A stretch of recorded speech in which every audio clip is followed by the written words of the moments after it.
everybody hear me? Yes.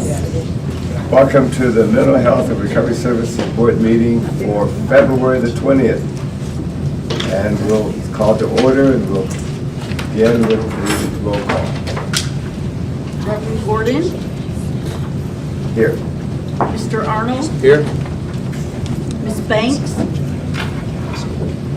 Ms. Bell, Here. Mr. Brown,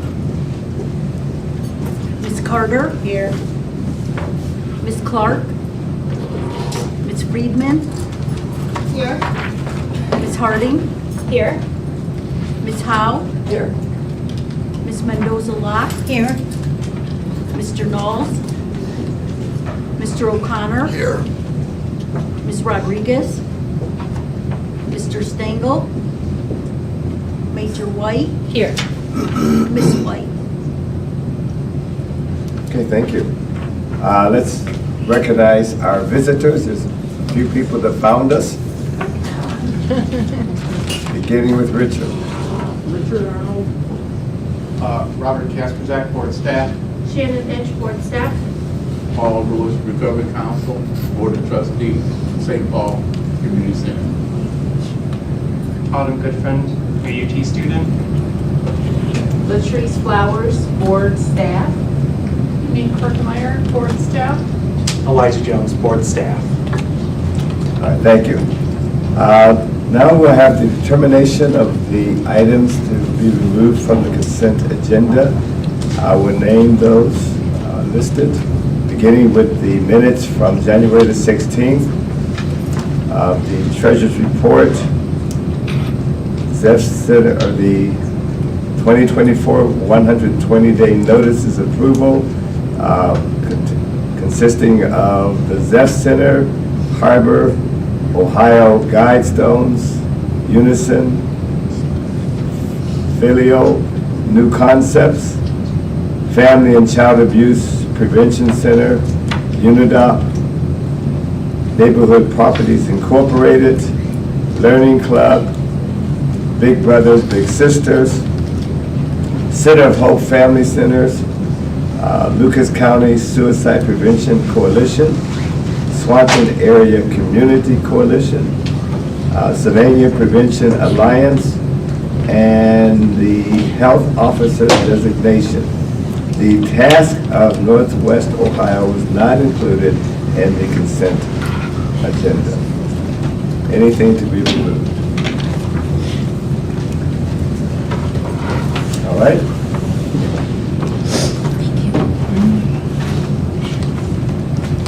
We'll begin with the vote. So moved. Second. Properly moved and second. Mr. Arnold, Yes. Ms. Bell, Yes. Mr. Brown, Yes.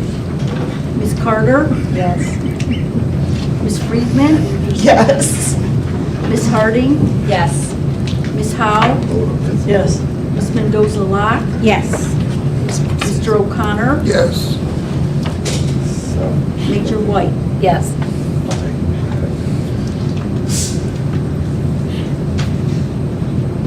okay, thank you so much. We'll move on to now the task of Northwest Ohio. Scott. I was going to do a brief one. So we only move this off the consent agenda because we have a board member that typically abstains from anything related to tests. So we didn't plan on doing a full presentation because we had that presentation in planning and oversight. So you know, really just a routine. Motion to move? Yeah. Second. We're ready. All right. Roll call. Mr. Arnold, Abstain. Ms. Bell, Yes. Mr. Brown, Yes. Ms. Carter, Yes. Ms. Friedman, Yes. Ms. Harding, Yes. Ms. Howe, Yes. Ms. Mendoza-Locke, Yes. Mr. O'Connor, Yes. Major White. Yes. Okay, thank you so much, passes. All right. Our director's report. Well, this might be the fastest meeting we ever had. But I don't want the importance of what we just did to go by without some level of recognition. And I think it's important now for folks who are in the audience or at home viewing this live stream to understand that each and every one of these topics that we just approved by consent agenda were discussed at length at our Planning and Oversight Committee meeting 2 Tuesdays ago now. So it's always important that people understand that this is just not one of those situations where you guys are going, yeah, go ahead, do whatever you want to do. That is not the case at all, right? Absolutely not. Right. And so we want to make sure that everybody understands that.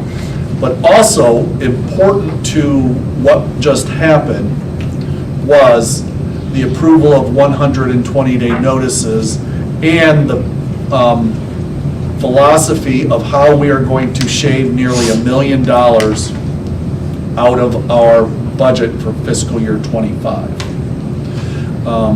That's an important recognition that needs to be stated. And to the agencies that will be receiving 120-day notices, specifically around board funding in particular, there is an appeals process that will occur for the next 60 days as we work through negotiations with what needs to occur. Obviously, there is a wild card in the negotiation process that is called the primary election, which could improve our fiscal position come January 1, so that we have a little bit more leeway to discuss granting appeals or reinstituting some of the policy decisions we made around, for instance, the no 2% increase or the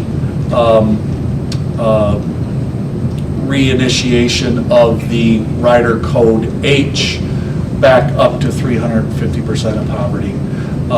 Those things will obviously, when we pass the levy on March 19th. Of course. We will be bringing those issues back to the board for reconsideration. That doesn't mean everybody that got a 120-day notice won't have some changes, and that doesn't mean that those that were designated for reductions, those reductions won't occur, even if the levy is passed, because there's a reason why we would have given those 120-day notices, right? Either programmatically, we weren't achieving our outcomes, or you were underspending, and regardless of what our financial position is, we will always take that next step through our monitoring and fiduciary responsibility to right-size programs or to provide additional support to programs that aren't meeting their outcomes, or the reality is defunding programs that have shown to be ineffective over a longer period of time. That is what you all did by approving the 120-day notice process. So we are just in that beginning process. I mentioned the levy because I want to give you a quick update on issue 8. Early voting, in-person early voting starts tomorrow at 8 a.m. We did a press conference to get out the vote this morning with a number of folks. It was a bipartisan press conference just to urge people to get out the vote. But because issue 8 is really the only countywide ballot initiative, countywide issue on the ballot, and it's nonpartisan, we got to say a little more than the other people that were speaking. So we were actually able to promote issue 8 and really talk about the need for funding. And we did that in a very respectful manner, not to take back from what the initial press conference was about, which was really encouraging everybody to get out and vote. Either at the early voting, which we would encourage, or on March 19th in person.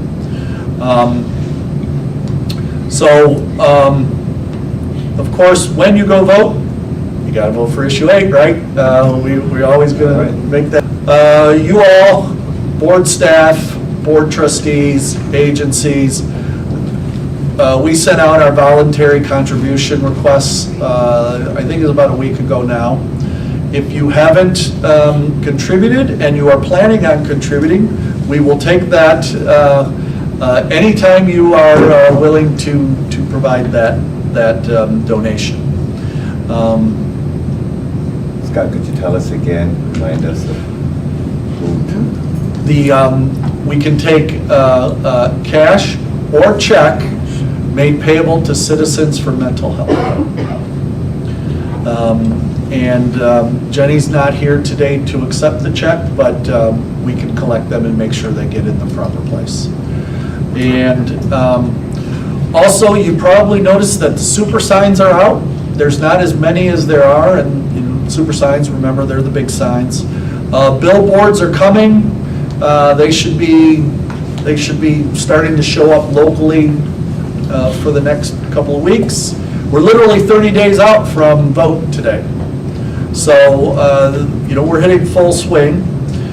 We will have our presentation, or our mailer will be completed tomorrow for the first mailer for early vote.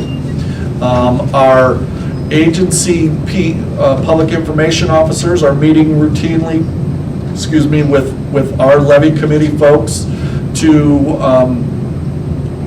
boost the the presence of the levy at the organization's level.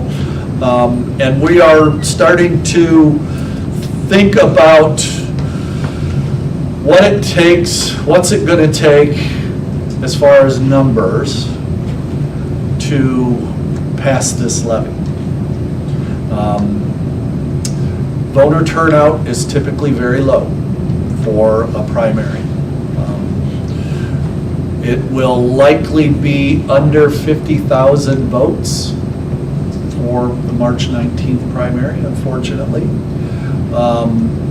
which means we need 25,000 plus one, right? I want to put it in perspective. Our system of care served 26,781 people last year, unduplicated. 16,000 of those were adults. If their loved ones, their neighbors, their employer, all just showed up and vote, we have our number. Every vote's going to matter. Every vote's going to count. In a small scale election like this, we need everybody turning out, everybody's supporters. So when we send you a note about talking points, when we ask you to post on Facebook, when we ask you to contact somebody on our behalf, please respond affirmatively and do whatever you can, because new money is hard to get, and at best will be upwards of 55-ish%, which means we need 30,000-ish. So please do what you can. Also, we are doing presentations upon request. We've done 6 so far. We have 9 endorsements, not including our honoraries and all that. We probably have about, I don't know, maybe 25 or 30 by now. We are going to start reinvigorating the notification process, or the request process, to start getting some of those more prominent endorsements set. We also have a landing page, www.voteforissue8.com. All right. Now, how we got voteforissue8.com when, this is a national, for some reason this was open, and there's no reason why this should have been open. Right, how is this domain name open? But it was. And we got it, and it's great timing on our part, I guess. So it's a great place to go and just check out some very entry-level things about our levy.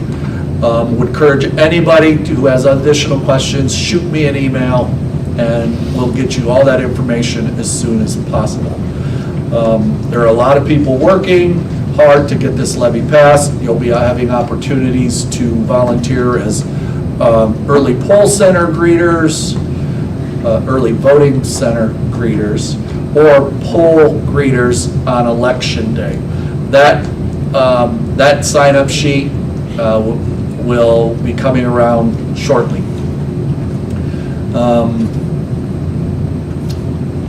I think I'll move on. First of all, let me say thank you. Before you move on, can I emphasize the Absolutely. fact that when we were in our meeting discussing this, issue 8, we said that this is crunch time.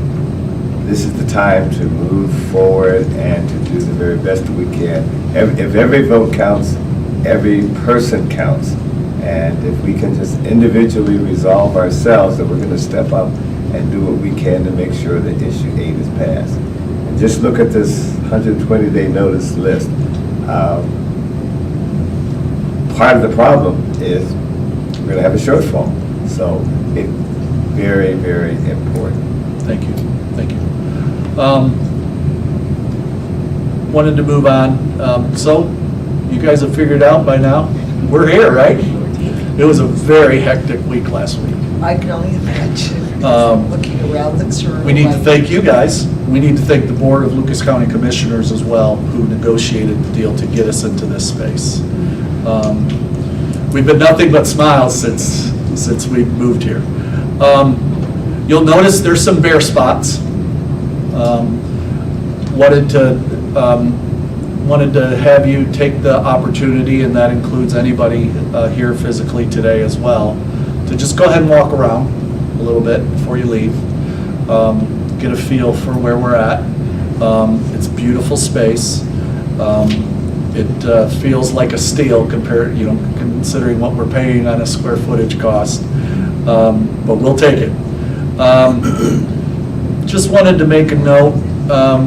We got some bare spots. We're going to have to make a little bit more investments, but I think we're in budget. And we haven't really made it feel like home quite yet. We're working every day to make it look like home. And so we'll be working that over the next couple of weeks. We love it. I want to thank you for the chair. I'm no longer chitting myself at the table. This is the only money we spent actually for the equipment and furniture right now. We're going to have to make some additional investments, but they're in budget. One of the casualties of the move was that our server went down. And it was an old server. We knew it was very temperamental. We were prepared for it. The staff handled it well. But it did cripple a couple of functions until we figured out our workarounds. And we have our workarounds. And I only bring that up so that you understand that the importance of why we started the information transformation project and how delicate our systems were and are, and so how we need to move forward with that project. And so we will be reinvigorating that. We had to take a little side step while we got moved and got in here, but now we have a little bit more sense of urgency. So Ascend will be in tomorrow and the next day, and we'll create a updated timeline for how to move that plan forward. So my last statements are about you guys. It's been a while since I've updated you on membership. And so with the light agenda, I wanted to take a few moments to just talk about our membership. So we currently have one vacancy, that is a mental health clinician. That vacancy has been there for some time. However, as of July, we'll have 3 additional vacancies. 3 of our current trustees will not be able to be reappointed by their current appointing authority. That includes Calvin, Jim Stengel, and Andrew.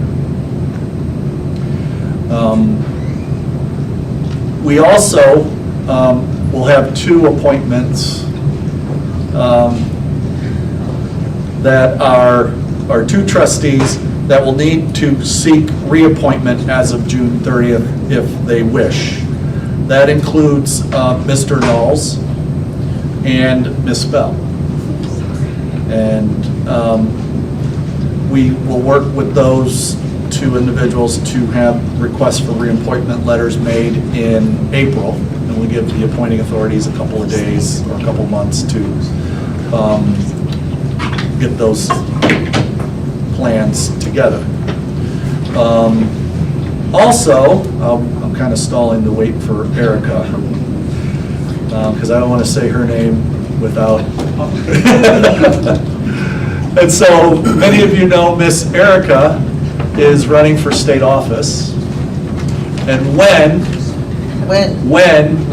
she takes office, she will no longer be able to serve on this board. Oh, I don't like that.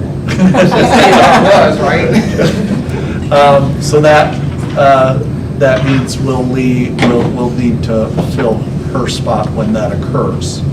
So I bring that up because the law for appointments changed in October as a part of the budget bill.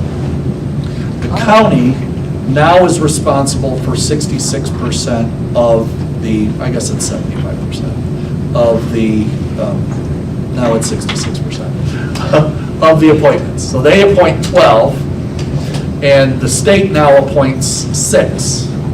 But if you recall before, the state was the authority that was responsible for the designations.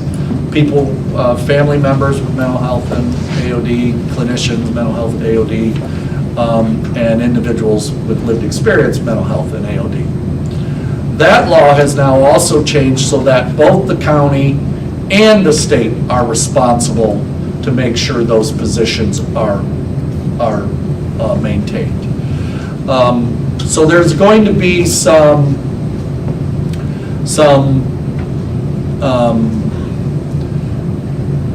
communication that needs to occur with the county, because the change has to happen through attrition. And so as our vacancies become available, those 2 vacancies actually now become county appointments. And so we'll have to make sure that we have all the designations available. And for the first time ever, the state will now have general appointments where they were previously all county or designated appointments. So just, you know, I know that's somewhat confusing, but the names that I just called out, we have our AOD clinician, Andrea. The vacancy was mental health clinician. We also have David Knowles, our AOD individual with lived experience, and then Erica represents family both on mental health and AOD. So it's a lot of designated positions that we are going to have to fill over the next several months. So I want you to start thinking about that, and who and what and when and all of those good things. And there's a lot of flexibility that we'll be able to utilize, but the first 2 appointments will have to go to the county. After that, then we'll work with both of those appointing authorities to get our needs met. So we'll be able to, we'll actually, in my opinion, have a little more flexibility with our membership than what we had in the past. And I don't know if I explained that very well to you all or not. I know that gets into the weeds a little bit, but it's important as we think about what this board needs, because we need to continue the quality leadership of our trustees that we have now, and that is not by accident. That is a planned process of succession. So as you're winding down, we also want to celebrate you and think about who, your legacies of serving on this board and who you might be interested in recommending for service to this board. And I am going to stop there and just remind you to, hey, thanks, this is a cool place. You serve well, and we need your recommendations. But can I ask a question? Of course. When you say they belong to the state, without getting into the weeds, how does that happen? So the state application process is a little different than the county. The county process usually does a advertisement. And what we normally do is plug in to that advertisement the designated spots and the people that we want. But when the applications come in, we pull those out of the county process and push them up to the state. There's a whole process of selection that the chair is involved in. I don't actually pick the members. There's an application process, then there's a screening process with usually the chair and I usually go and then meet with that individual.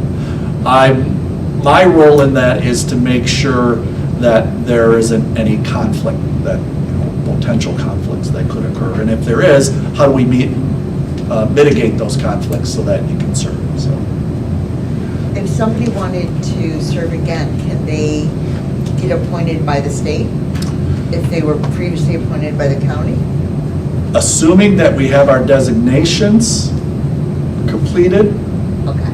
and there is an opening and the timing is right, yes. That's what that last statement I made about we have to work with both appointing authorities to ensure our needs are met. Yeah. That's really what that is because there's a way of managing that for the board's purposes. We just have to be cognizant of what's coming down the pike and then making sure we're making the proper recommendations after we have the designations completed.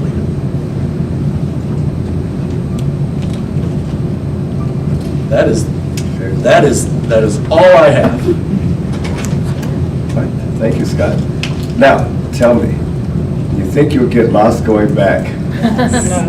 I'm going to follow the crowd. I know, right? Still walk around the building too much. Exactly. But I did find a visitor, so that was good. I want to thank the staff and Scott for what they've done.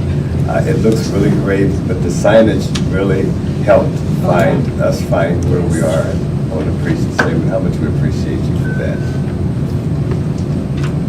Okay, now we'll have our open session. And yes, Richard. Richard Arnold, I don't know if anybody can hear me. Gonna be a long story, very short story here. Richard, can you move up a little bit? I've been attending city council meetings since Doug Good was mayor many years ago, but I've never seen anything as chaotic as what I've seen recently. Briefly, starting in November, they had protesters show at meetings. They would disrupt the meetings, and after the meeting was over, they would go out to the entrance to the car, where everybody's parked their car, and wave flags and everything. This is screwed up. I mean, usually these hearings start at 1 o'clock in the afternoon. They started all of these at 4 o'clock. Problem with that is security leaves at 5. And they've had to like double up with their maintenance people. Usually you only see the maintenance people if they're fixing something, but they had to double as security guards. And when I see the maintenance people kind of like trying to preserve order, I know something's wrong. But the city council has agreed to a watered-down version of their original resolution. The original one was dated January the 17th. It mentioned Hamas as a terrorist group. It mentioned the atrocities committed on October the 7th. It mentioned the release of the hostages. And I'll give an example of being watered down. This is what the January 17th resolution said. Toledo City Council passionately urges the swift and secure return of all hostages, emphasizing the critical importance of safeguarding their well-being. Well, in the new version, it just says, agree to a ceasefire, and then if you get around to it, release the hostages. It went from a demand to a suggestion. In the new proposal that was adopted last week, all references of Hamas were removed, all references of October the 7th were removed. It basically just says we're really unhappy about what's going on in the Middle East, so let's have a ceasefire. That seemed to satisfy the protesters. They applauded. At the end of the meeting, they posed for pictures with City Council. But it's like City Council didn't think enough people were angry with them. So all during this budget process, where they have to make important decisions about ARPA monies, and we're not going to have them next year. What do we do? Can we sustain what we voted this year? At the very last minute, they came up with a bunch of amendments, and they have to do with housing. So at the meeting last week, you had ABLE show up, and you had Fair Housing show up, and you had neighborhood groups show up, and they made it very clear they were unhappy about this. And it was George Sarantu that said, we're not going to pass anything tonight.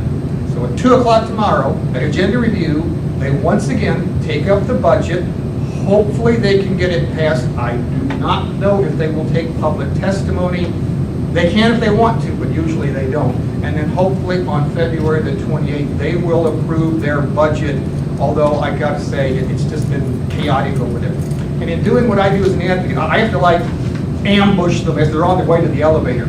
On January the 14th, we had another of our suicide by cop cases. This is the man that pointed his gun at the police. They shot him 35 times and later on found out gun wasn't loaded, safety was on. But they did interview his family members. They said, yeah, he wanted to commit suicide by cop.